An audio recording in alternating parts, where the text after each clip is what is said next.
सभी साथियों नमस्कार। मैं विकास कुमार हिस्ट्री लेक्चर राजस्थान से लमुरिया स्टडी पे आपका हार्दिक स्वागत करता हूं। आज का जो अपना विषय है वो है जवाहरलाल नेहरू।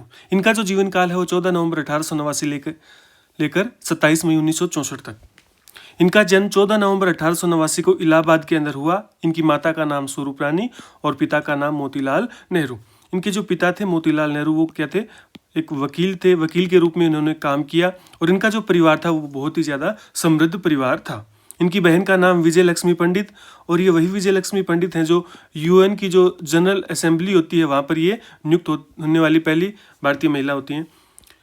बात करें पत्नी की तो इनका जो विवाह है वो 1916 में कमला कोल के साथ में हुआ और 1917 में इनके बेटी का जन्म हुआ जिसे आप इंदिरा गांधी के नाम से जानते हो।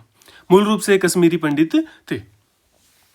आप देखिए बात करेंगे ना पंडित जवाहरलाल नेहरू से संबंधित जो क्वेश्चन है एग्जाम के अंदर वो कहाँ से पुट होते हैं, तो सबसे ज़्यादा जो क्वेश्चन पूछा गया है एग्जाम के अंदर एक तो वो है यहाँ से कि स्वतंत्रता से पहले पंडित जवाहरलाल नेहरू ने कांग्रेस के कौन कौन से अधिवेशनों की अध्यक्षता की। और उसके अलावा जो सेकंड क्वेश्चन जो उनका पूछा जाता है वो पूछा जाता है उनकी रचनाओं से संबंधित, बुक से संबंधित। तो इनको आपको अच्छे से तैयार करना है। तो देखिए स्वतंत्रता से पहले कांग्रेस के 3 अधिवेशन की अध्यक्षता नेहरू जी के द्वारा की गई। 1929 का लाहौर अधिवेशन जिसकी अध्यक्षता पंडित जवाहरलाल नेहरू के द्वारा की गई और इसको अपन आगे विस्तार से भी पढ़ेंगे। 1936 का लखनऊ अधिवेशन अप्रैल के अंदर हुआ था और 1936 दिसंबर 1936 का फैजपुर अधिवेशन जो महाराष्ट्र के अंदर हुआ था, ये क्या था, पहला ग्रामीण सत्र था। कई जगह आपको देखने को मिलेगा, यहाँ पर 1937 भी देखने को मिलेगा, ठीक है। तो इसमें आपको कंफ्यूज नहीं होना है, दिसंबर 1936 के अंदर ये हुआ था। तो कई जगह 1936 और कई जगह आपको 1937 देखने को मिलेगा। ऑप्शन के हिसाब से फिर अपना निर्णय लें। बाकी इसकी जो डेट है वो दिसंबर 1936 की है। अब बात करेंगे कि 15 अगस्त 1947 को इनका जो भाषण था पंडित जवाहरलाल नेहरू का, वो ट्रिस्ट विद डेस्टिनी के नाम से जाना जाता है। वेरी वेरी इंपॉर्टेंट, यहाँ से क्वेश्चन बनने की पूरी संभावना है कि ये ट्रिस्ट विद डेस्टिनी क्या था। तो जब 14 अगस्त को जब पाकिस्तान अलग हो गया था और 14 अगस्त की रात को जब पाकिस्तान अलग हो गया था और 15 जो अगस्त थी उस दिन जब भारत आज़ाद हुआ था, तो उस दिन जो इनके द्वारा जो भाषण दिया गया था वो क्या कहलाता है, tourist with destiny. Tourist with destiny यानी भाग्यवधु के साथ चिर परिचित मुलाकात भी कहा जाता है। चिर परिचित मुलाकात। भाग्यवधु का मतलब वही है कि भाई अपन कितने दिन से क्या कर रहे थे, स्वतंत्रता के लिए अपन प्रयास कर रहे थे और वो दिन आ गया था उस दिन कि जब हमें स्वतंत्रता प्राप्त हो गई थी। इसलिए इसे क्या कहा जाता है, ट्रिस्ट विद डेस्टिनी। यानी कि इनके द्वारा जो पहला भाषण दिया गया स्वतंत्रता के ऊपर वो कहलाता है ट्रिस्ट विद डेस्टिनी। इन्हें भारत रत्न दिया गया 1955 के अंदर और इनका जो जन्म दिवस है वो बाल दिवस के रूप में मनाया जाता है क्योंकि बच्चों को बहुत ज़्यादा लाड प्यार करते थे और इन्हीं का जन्म दिवस बाल दिवस के रूप में मनाया जाता है। चाचा नेहरू के नाम से भी ये जाने जाते हैं, चाचा नेहरू के नाम से जाने जाते हैं। अब देखिए बात करें तो इनकी प्रारंभिक शिक्षा, तो देखिए उस समय का ये बहुत ही समृद्ध परिवार था। तो इनके घर पर जो प्राइवेट ट्यूटर भी लगा रखे थे जो अंग्रेजी इनके सिखाते थे। और इसके बाद में इनकी जो स्कूली शिक्षा वो हैरो स्कूल इंग्लैंड से और इनकी कॉलेज जो है वो ट्रिनिटी कॉलेज कैम्ब्रिज से हुई 1910 के अंदर। अब देखिए जब इनके घर पर जब ये प्राइवेट ट्यूटर आते थे तो उनमें से एक व्यक्ति का झुकाव जो था वो एनी बिसेंट के बारे में है ना पंडित जवाहरलाल नेहरू को बताया जाता है इनके प्राइवेट ट्यूटर के द्वारा। एनी बिसेंट और उनके द्वारा जो आंदोलन चलाए जा रहे हैं उनके बारे में, एनी बिसेंट के बारे में इनको बताया जाता है। तो आप इनके फिर आरंभिक जीवन के अंदर आप देखोगे कि इनका जो प्रभाव है एनी बिसेंट का प्रभाव पंडित जवाहरलाल नेहरू के ऊपर रहेगा। और वो पंडित जवाहरलाल नेहरू क्या करते हैं, एनी बिसेंट के जो होम रूल है उसको ज्वाइन करते हैं, उसके अंदर सचिव के पद पर कार्य भी करते हैं। तो हैरो स्कूल इंग्लैंड के अंदर इनकी स्कूली शिक्षा हुई और कॉलेज इनकी हुई ट्रिनिटी कॉलेज कैम्ब्रिज के अंदर 1910 में। यानी कि इनकी जो शिक्षा है आप देखोगे कि वो कहाँ पर हो रही है, इंग्लैंड के अंदर हो रही है, लंदन के अंदर हो रही है। वकालत भी ये वहीं से करते हैं, इनर टेम्पल लंदन से। 1912 में ये भारत आए वकील के तौर पर, ठीक है। और यानी इन्होंने इलाहाबाद हाई कोर्ट से वकालत शुरू की। तो शुरुआती दौर में इन्होंने वकील के रूप में काम किया और इलाहाबाद हाई कोर्ट से इन्होंने वकालत शुरू की। 1912 में कांग्रेस के बांकीपुर जो पटना के अंदर है उस अधिवेशन में पहली बार इन्होंने क्या किया, भाग लिया। यानी कि कांग्रेस के बांकीपुर अधिवेशन में पहली बार पंडित जवाहरलाल नेहरू ने भाग लिया। अब देखिए यहां से बहुत ज्यादा क्वेश्चन पूछे गए और इनको आपको अच्छे से तैयार करना है कि एक तो बुक पूछी जाएगी, इसके अलावा पूछा जाता है, ये प्रश्न बहुत ज्यादा बार पूछा गया है कि असहयोग आंदोलन के दौरान उनको कौन सी जेल में रखा गया, सविनय अवज्ञा आंदोलन के दौरान कौन सी जेल में, और 1934-35 के दौरान कौन सी जेल में, भारत छोड़ो आंदोलन के दौरान कौन सी जेल में। तो आपको एक तो इन आंदोलन के बाद में जब इन्हें जेल में ले जाएगा तो उन जेल को याद रखना है, और दूसरा इनकी जो बुक्स हैं उनको याद रखना है। साथ में ये भी याद रखना है कि 2 बुक ऐसी हैं आपको याद रखनी है जिनका उन्होंने क्या किया था, जेल के अंदर जिनको लिखा था, तो वो भी अच्छे से तैयार करना। अब देखिए ये सोवियत रशिया भी गए थे, इनको सोवियत रशिया ने आमंत्रित किया था, तो इस पर उन्होंने क्या किया, किताब भी लिखी सोवियत रशिया। अब ये आपको डेट से याद नहीं करनी है, अगर याद हो तो कोई बात नहीं है, बाकी इनके पीछे मत पड़ जाना कि एकदम याद ही करना है कि ये किस सन में लिखी गई थी। बहुत ही रेयर केस होगा जब ये डेट पूछी जाती है, बाकी बुक्स पूछी जाती हैं। इसके अलावा ग्लिम्पसेस ऑफ वर्ल्ड हिस्ट्री यानी कि विश्व इतिहास की झलक 1934 के अंदर लिखी गई। Letters from a father to her daughter 1929 के अंदर। देखिए ये जो लेटर हैं ये इन्होंने अपनी बेटी इंदिरा गांधी को लिखे थे, letters from a father to her daughter 1929 के अंदर, और इन्हीं लेटर्स को फिर उन्होंने क्या कर दिया था, बुक का रूप दे दिया था। नेक्स्ट है एन ऑटोबायोग्राफी, जो 1934-35 में लिखी थी और 1936 में प्रकाशित हुई। ये क्या है, इनकी आत्मकथा है।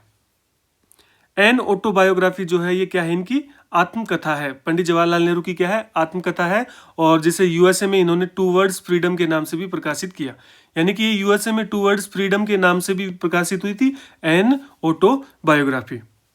डिस्कवरी ऑफ इंडिया बहुत ज्यादा चर्चित किताब है, हर एग्जाम में लगभग पूछी जाती है कि डिस्कवरी ऑफ इंडिया या भारत की खोज, हिंदी में बोलोगे तो भारत की खोज किसके द्वारा लिखी गई, पंडित जवाहरलाल नेहरू के द्वारा लिखी गई। A bunch of old letters, a bunch of old letters, ये वे लेटर हैं जो इन्होंने गांधी जी को लिखे थे। गांधी जी को जो पत्र लिखे थे उन पत्रों का संकलन एक किताब के रूप में किया गया, जिन्हें क्या कहा जाता है, a bunch of old letters, यानी कि एक मतलब जो पुराने पत्र हैं उनका पुलिंदा, पुराने पत्रों का पुलिंदा, या a bunch of old letters किसकी रचना है, जवाहरलाल नेहरू की। इसके अलावा बात करें India and the world, the unity of India, इतिहास के महापुरुष और हिंदुस्तान में 18 माह, ये इनकी प्रसिद्ध रचनाएं हैं। अब देखो यहां पर जेल वाला याद करना आपको कि असहयोग आंदोलन के बाद में पहली बार क्या हुआ था, यानी कि असहयोग आंदोलन के समय जवाहरलाल नेहरू पहली बार कहाँ गए थे, जेल गए थे। तो असहयोग आंदोलन के समय उन्हें लखनऊ और अहमदाबाद जेल में रखा जाता है। सविनय अवज्ञा आंदोलन के समय उन्हें नैनी जेल इलाहाबाद के अंदर रखा जाता है। 1934-35 में उन्हें अल्मोड़ा जेल भेजा जाता है, और इसी अल्मोड़ा जेल के अंदर इन्होंने क्या लिखा था, एन ऑटोबायोग्राफी, जो इनकी आत्मकथा है एन ऑटोबायोग्राफी, ये कहां पर लिखी थी ने, अल्मोड़ा जेल के अंदर लिखी थी। अब देखो इसको याद कैसे करें, 2 तो एकदम अच्छे से याद हो जाएंगी। मोड़ा का मतलब समझते हो, जो मारवाड़ी है ना, मारवाड़ी जो अभ्यर्थी हैं, जो बच्चे हैं, वो तो समझते हैं कि मोड़ा का मतलब क्या होता है, मोड़ा लेट हो जाना, कहते हैं ना कि मोड़ो हो भाई, मोड़ा हो गया यानी लेट हो गया। तो मोड़ा हो रहा है तो क्या चाहिए अपने को, ऑटो चाहिए, ठीक है ना। मोड़ा हो रहा है तो क्या चाहिए अपने को, भाई अपन को कहीं जाना है और अपने को क्या हो रहा है, मोड़ा हो रहा है यानी कि लेट हो रहा है, तो अपन किस में बैठ के जाएंगे, ऑटो में बैठ के जाएंगे। तो यहाँ से याद कर लो कि अल्मोड़ा यानी मोड़ा से याद कर लो आप, ऑटो चाहिए। तो अल्मोड़ा जेल में इन्होंने क्या लिखा, एन ऑटोबायोग्राफी। देखिए मैं क्यों बताता हूँ, इन चीजों को आप जोड़ के याद रखोगे तभी एग्जाम के अंदर ये चीजें याद होंगी, वरना ये 4 जेल आपको ऐसे लगेंगे कि पता नहीं कहाँ से दे दिया, क्योंकि 4 जेल देंगे, ये 4 आंदोलन दिए जाएंगे आपको, और वहां पर कंफ्यूज हो जाओगे। तो मोड़ा हो गया तो क्या चाहिए अपने को, ऑटो चाहिए, बस ये दिमाग में रखना, मोड़ा हो गया तो ऑटो चाहिए, यानी कि अल्मोड़ा जेल में ऑटोबायोग्राफी। इसके अलावा इन्हें भारत छोड़ो आंदोलन के समय यानी क्विट इंडिया मूवमेंट के समय इन्हें कहाँ भेजा गया था, अहमदनगर जेल में भेजा गया था, और यह है वही जेल है जहां पर ये सबसे ज्यादा समय इन्होंने बिताया था। यानी कि जब ये कहा जाता है कि लगभग 9 बार इन्होंने जेल की यात्राएं की, यानी कि 9 बार जेल में रहे, और लगभग 9 वर्ष इनके जीवन के 9 वर्ष इन्होंने क्या किया, जेल में बिताए। तो सबसे ज्यादा बार जो ये जेल में रहे, सबसे अधिक समय तक वो कहां पर रहे, अहमदनगर जेल के अंदर ही ये रहे। और इसी अहमदनगर जेल के कैदियों को समर्पित इन्होंने एक रचना लिखी जिसका नाम क्या है, discovery of India. Discovery of India या भारत की खोज अहमदनगर जेल में लिखी गई, और अहमदनगर जेल के कैदियों को ही ये क्या है, समर्पित है। और भारत छोड़ो आंदोलन के समय इन्हें कौन सी जेल में रखा गया, अहमदनगर जेल में रखा गया। अब देखो याद कैसे करें इसको, कि चाचा जो है ना, चाचा का मतलब क्या है, पंडित जी, भाई चाचा नेहरू तो कहते थे उनको, तो चाचा क्या कर रहे हैं, सब काम छोड़कर क्या कर रहे हैं, अहमद के साथ में डिस्कवरी ऑफ इंडिया देख रहे हैं। चाचा क्या कर रहे हैं, यानी कि जवाहरलाल नेहरू क्या कर रहे हैं, सब काम छोड़कर, छोड़ो यानी सब काम छोड़ो। उन्होंने अहमद को क्या कहा कि भाई सब काम छोड़ो, अहमद को कहा कि सब काम छोड़ो और क्या देखेंगे, डिस्कवरी ऑफ इंडिया देखेंगे, डिस्कवरी ऑफ इंडिया देखेंगे। तो यहाँ से ये याद हो जाएगा कि अहमदनगर जेल में उन्होंने क्या किया, डिस्कवरी ऑफ इंडिया लिखी और भारत छोड़ो आंदोलन यानी सब काम छोड़ो, चाचा जी अहमद को करे सब काम छोड़ो। अहमद तो भारत छोड़ो आंदोलन के समय उन्होंने कौन सी जेल में रखा गया था, अहमदनगर जेल में रखा गया था। नेक्स्ट है कि सबसे पहले जब गांधी जी से मिलते हैं तो 1916 के आसपास इनका संपर्क हुआ था गांधी जी के साथ। अब बात करें एनी बेसेंट व बाल गंगाधर तिलक दोनों के होम रूल लीग की सदस्यता इनके द्वारा ग्रहण की गई थी, लेकिन इन्होंने एनी बेसेंट के जो लीग था, होम रूल लीग, स्वशासन लीग, उसके अंदर इन्होंने क्या किया था, सचिव के पद पर भी काम किया था। तो दोनों लीग्स के अंदर ये सदस्यता ग्रहण करते हैं, लेकिन काम किसके लिए करेंगे, एनी बेसेंट लीग के सचिव के पद पर इन्होंने काम किया। और ये मैंने आपको पहले ही बता दिया था कि इनके शुरुआती जीवन में जो इंग्लिश ट्यूटर आता था वो इनको एनी बेसेंट के बारे में बताया था, तो ये काफ़ी ज़्यादा प्रभावित थे एनी बेसेंट से। 1920 से लेकर 22 की बात करें, जो नॉन कोऑपरेशन मूवमेंट चलता है, असहयोग आंदोलन चलता है, उस असहयोग आंदोलन में ये क्या होते हैं, भाग लेते हैं और ये पहली बार जेल जाते हैं। जवाहरलाल नेहरू को यूपी में एनसीएम का नेतृत्व सौंपा गया था, यानी कि जो असहयोग आंदोलन था, उस असहयोग आंदोलन का जो आपका यूपी, आज का यूपी और उस समय का यूनियन प्रोविंस यानी कि संयुक्त प्रांत, उस समय का संयुक्त प्रांत, तो संयुक्त प्रांत में असहयोग आंदोलन को लीड करने की जो जिम्मेदारी थी वो किसे सौंपी गई थी, पंडित जवाहरलाल नेहरू को सौंपी गई थी। और इसी समय क्या हुआ था, ये जेल भी गए थे। अब देखिए, अब सौंपी क्यों है ये भी समझने की कोशिश कीजिए, क्योंकि ये कहाँ से आते हैं, इलाहाबाद से आते हैं। इलाहाबाद वहीं पर पड़ता है आपका, भाई यूपी के अंदर ही तो इलाहाबाद, ये इलाहाबाद से आते हैं, इनके पिता भी इलाहाबाद से, तो इनके पिता के साथ साथ में इनको भी क्या कर दिया था, असहयोग आंदोलन की जिम्मेदारी सौंपी गई थी। और वो जो चोरी चौरा हत्याकांड होता है, चोरी चौरा हत्याकांड होता है, वो भी यहीं पर है कि चोरी चौरा हत्याकांड कब हुआ था, 4 फरवरी 1922 को हुआ था। 4 फरवरी 1922 को चोरी चौरा हत्याकांड होता है। उसके बाद में असहयोग आंदोलन को स्थगित किया जाता है। वो भी कहाँ पर है, जो वर्तमान का जो गोरखपुर है ना आपका यूपी के अंदर, वहीं पर एक जगह पड़ती है चोरी चौरा। अब देखिए 1923 में पंडित जवाहरलाल नेहरू जो हैं वो कांग्रेस के महासचिव भी नियुक्त हुए। अब यहाँ से फैक्ट पूछे जा सकते हैं आपसे क्रम से कि निम्नलिखित में से पंडित जवाहरलाल नेहरू के बारे में गलत कथन छाटी, तो आपको एक एक चीज याद करनी पड़ेगी इसमें कि ये कांग्रेस के महासचिव पद के ऊपर भी नियुक्त हुए, इन्होंने एनी बेसेंट के जो होम रूल लीग था उसके लिए सचिव के पद पर भी काम किया, एनसीएम का नेतृत्व भी किया यूपी के अंदर। इसके अलावा 1924 से 26 तक ये क्या रहते हैं, इलाहाबाद नगर निगम के अध्यक्ष भी रहते हैं। फरवरी 1927 में जवाहरलाल नेहरू ने कांग्रेस की तरफ से ब्रुसेल्स, बेल्जियम के अंदर है, में आयोजित औपनिवेशिक उत्पीड़न एवं साम्राज्यवाद विरोधी व अंतर्राष्ट्रीय कांग्रेस, नाम थोड़ा बड़ा हो गया, ठीक है, इसको छोटा नाम ये है इसका कि अंतर्राष्ट्रीय समाजवादी कांग्रेस के अंदर इन्होंने भाग लिया।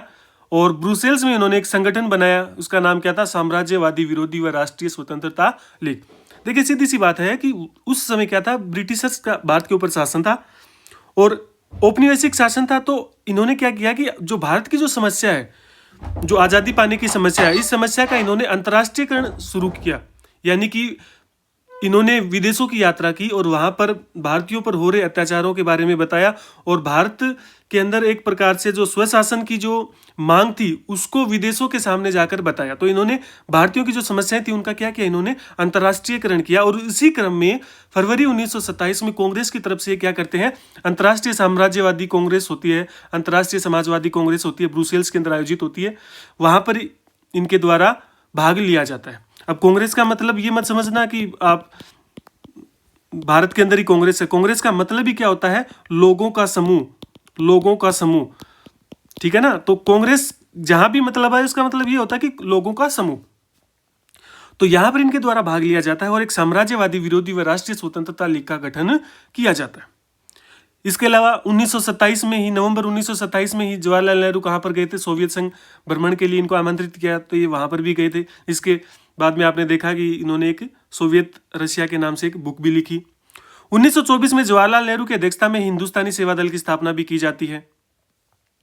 बात करें 1928 की, तो 1928 में जवाहरलाल नेहरू ने साइमन कमीशन का विरोध किया था, और कहां पर किया था? लखनऊ के अंदर, जिसके कारण इनको वहां पर लाठियां खानी पड़ी थी, ये घायल भी हो गए थे। तो पंडित जवाहरलाल नेहरू ने साइमन कमीशन का कहां विरोध किया? लखनऊ में। नेक्स्ट है 1928 में जो इनके पिता थे मोतीलाल नेहरू, ठीक है, उनके द्वारा एक रिपोर्ट बनाई जाती है जिसे नेहरू रिपोर्ट कहा जाता है। और वो जो रिपोर्ट थी, ये जो समिति थी, कमेटी थी, इस कमेटी के अंदर ये सचिव थे पंडित जवाहरलाल नेहरू। देखिए, सुभाष चंद्र बोस को जब पढ़ाया था आपको, तो उस समय भी मैंने आपको बताया था कि सुभाष चंद्र बोस तो इस नेहरू रिपोर्ट की समिति जो बन रही थी, इस समिति के सदस्य थे, और पंडित जवाहरलाल नेहरू क्या थे? इसके सचिव थे। अब जब ये रिपोर्ट आई, तो रिपोर्ट में देखिए वैसे तो बहुत सारे बिंदु थे, लेकिन एक बिंदु को लेकर इन्होंने अपने पिता का, यानी कि नेहरू रिपोर्ट का इन्होंने विरोध किया था, और वो क्या था? डोमिनियन स्टेटस की जो मांग थी। यानी नेहरू रिपोर्ट में डोमिनियन स्टेटस की मांग की गई थी, जिसके ये खिलाफ थे। इनका क्या मानना था कि हमें डोमिनियन स्टेटस नहीं, हमें तो क्या चाहिए? पूर्ण स्वराज चाहिए, और इससे कम कुछ नहीं चाहिए, हमें पूर्ण स्वराज, पूर्ण स्वतंत्रता चाहिए। इसलिए इन्होंने क्या किया था? नेहरू रिपोर्ट का विरोध किया था। और इसके बाद में इन्होंने क्या कर लिया था? 1928 में सुभाष चंद्र बोस के सहयोग से क्या किया था? इंडिपेंडेंस ऑफ इंडिया लीग की स्थापना भी की थी। इंडिपेंडेंस ऑफ इंडिया लीग, यानी कि इसका हिंदी में नाम भी आ सकता है आपके भारत स्वतंत्रता लीग का गठन भी 1928 के अंदर ही पंडित जवाहरलाल नेहरू के द्वारा किया गया। अब बात करते हैं इनका जीवन का सबसे महत्वपूर्ण अधिवेशन, कांग्रेस का अधिवेशन। एक ऐसा अधिवेशन जिसने पंडित जवाहरलाल नेहरू को पूरे भारत के अंदर क्या कर दिया? लोकप्रिय बना दिया।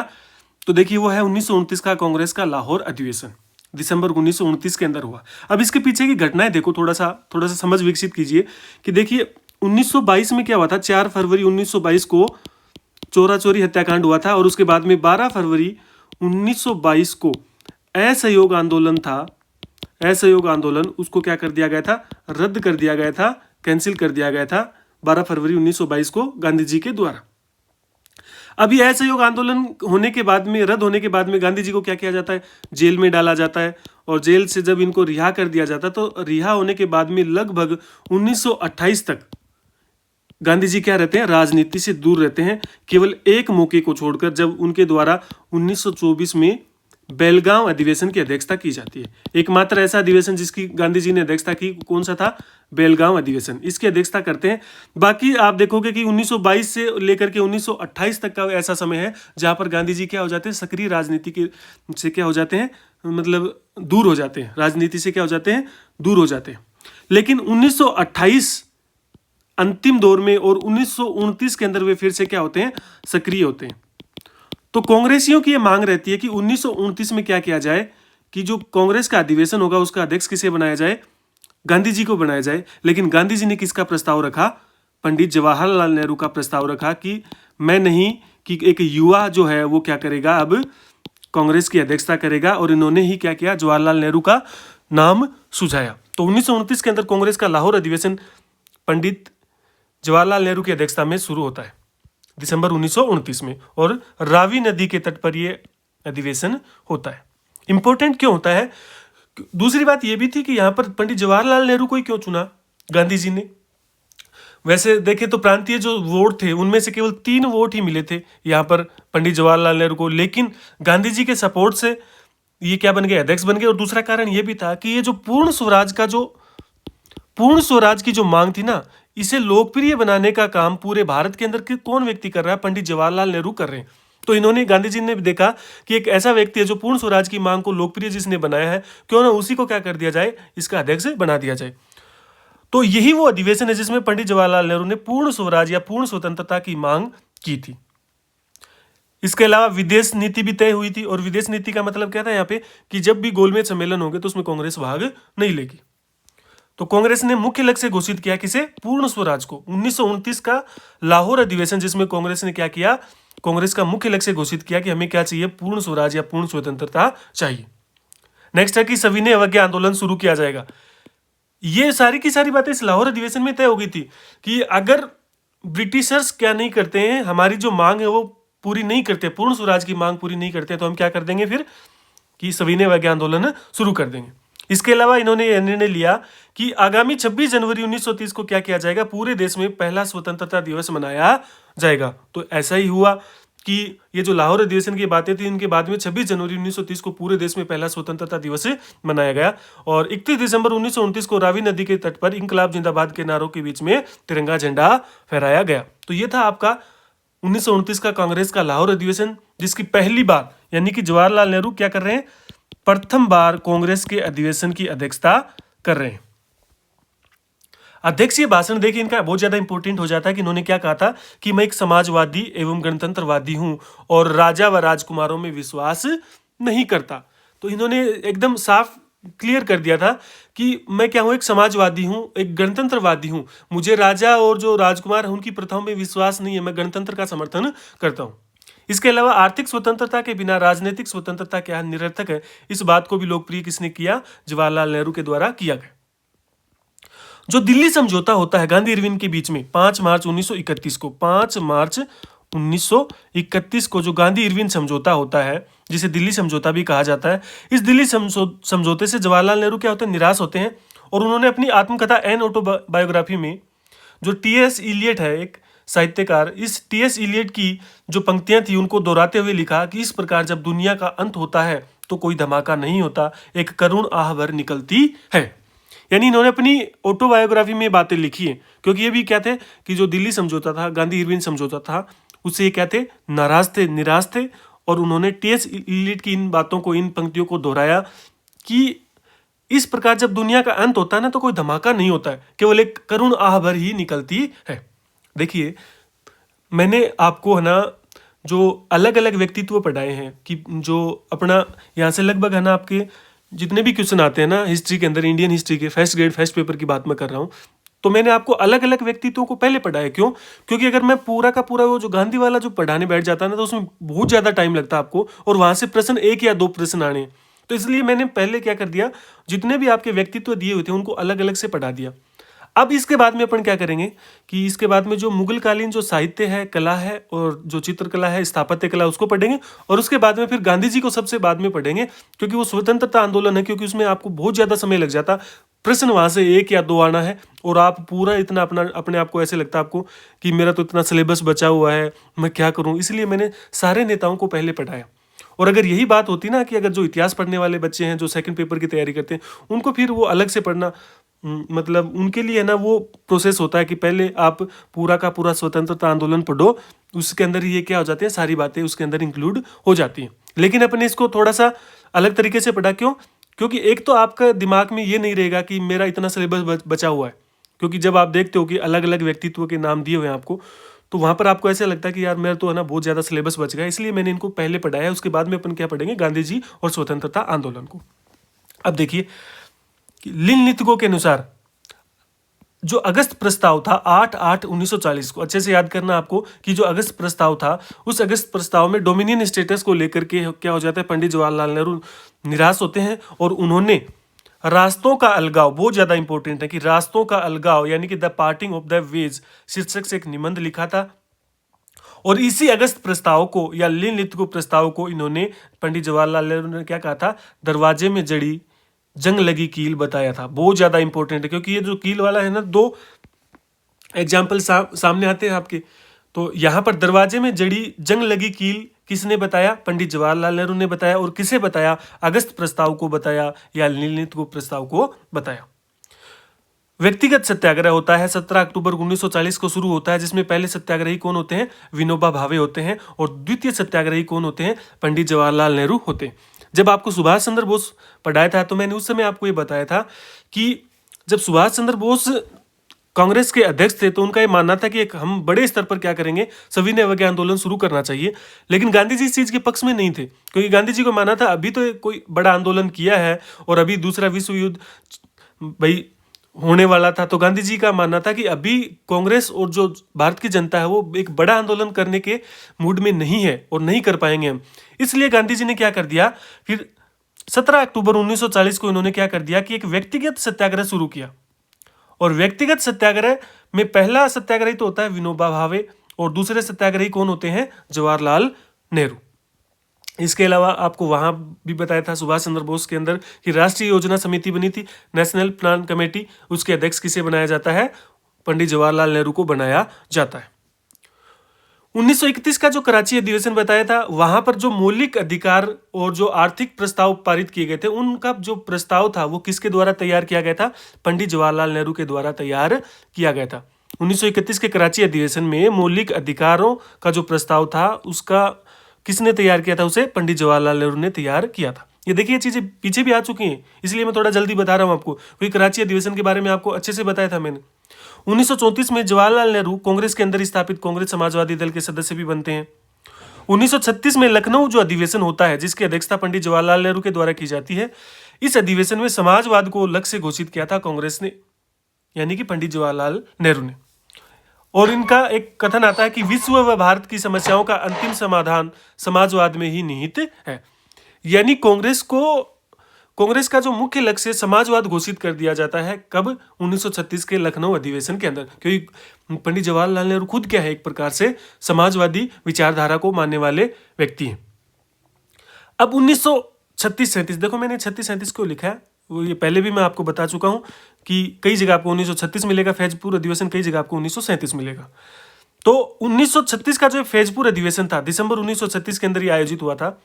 इस फैजपुर अधिवेशन में ये क्या था? पहला ग्रामीण अधिवेशन था। कि देखिए, गांधी जी की अवधारणा थी कि कांग्रेस को क्या करना चाहिए, गांवों के अंदर भी अपने को आपको फैलाना चाहिए, गांवों की जो समस्याएं है ना उनके ऊपर भी बात होनी चाहिए। और इसी बात को लेकर कांग्रेस का पहला ऐसा अधिवेशन है जो कहाँ होता है? गांव के अंदर होता है, फैजपुर के अंदर होता है। तो ये पहला ग्रामीण अधिवेशन था, 50वां अधिवेशन था, जिसकी अध्यक्षता पंडित जवाहरलाल नेहरू के द्वारा की गई थी।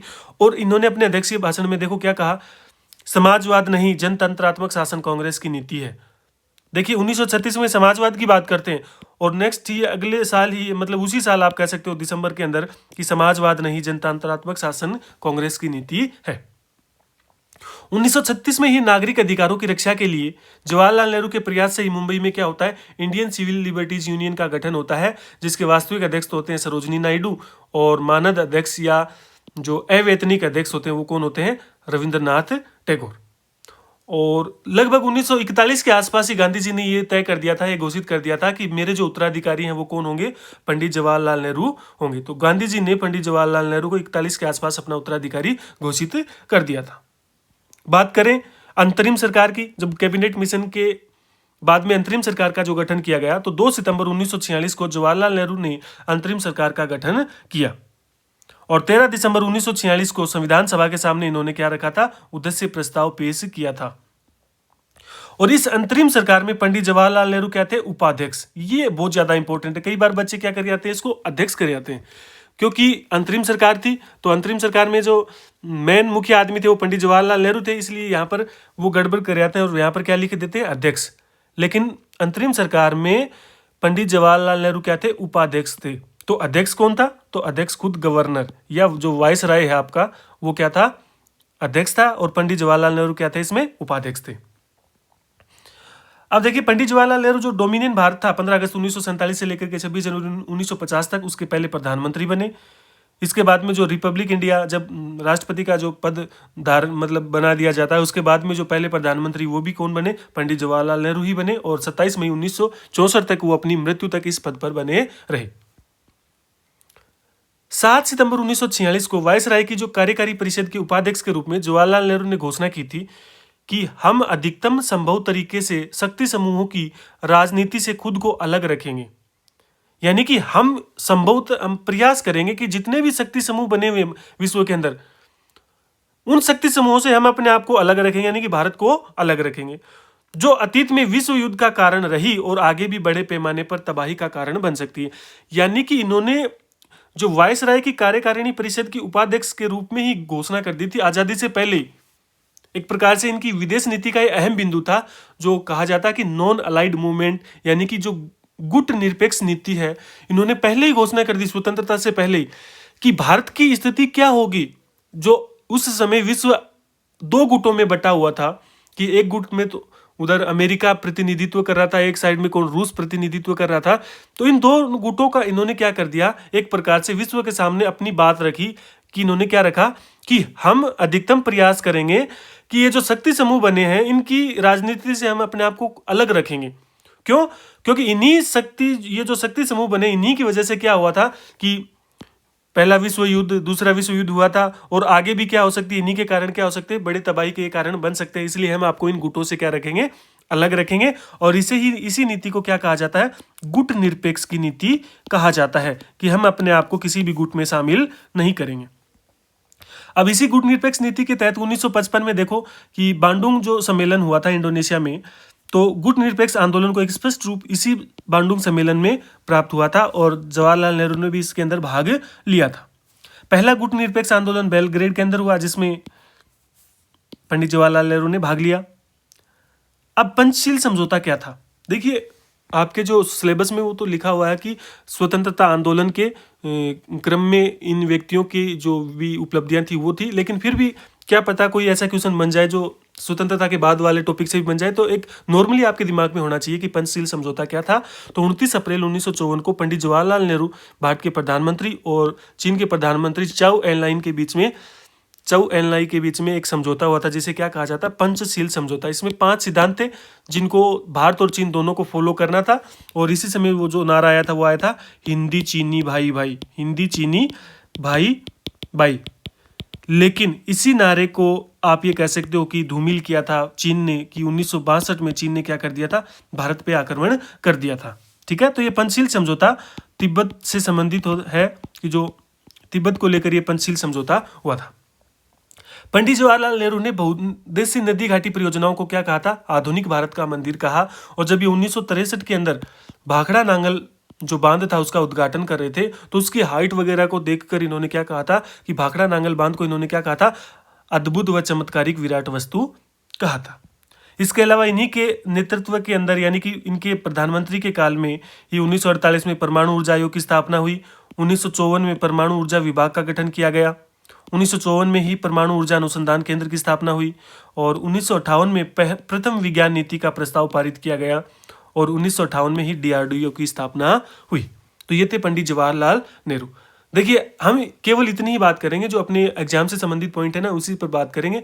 हो सकता है कि कई फॉलोअर्स होते हैं जो मतलब भाई इतनी बड़ी हस्तियां हैं। देखिए पंडित जवाहरलाल नेहरू इतनी बड़ी हस्ती हैं कि आज भी इनके ऊपर वाद विवाद होते रहते हैं, लोग आपस में वाद विवाद करते रहते हैं, और आज से 50 साल बाद में अगर आप देखोगे तब भी इनके ऊपर वाद विवाद हो रहा होगा। लेकिन अपने को केवल एक परीक्षार्थी के रूप में केवल अपने को ये ध्यान रखना है कि अपने जो परीक्षा का जो पैटर्न है और उसके अंदर किस प्रकार से क्वेश्चन पूछे जाते हैं, उसी के आधार पर अपने को तैयारी करनी है।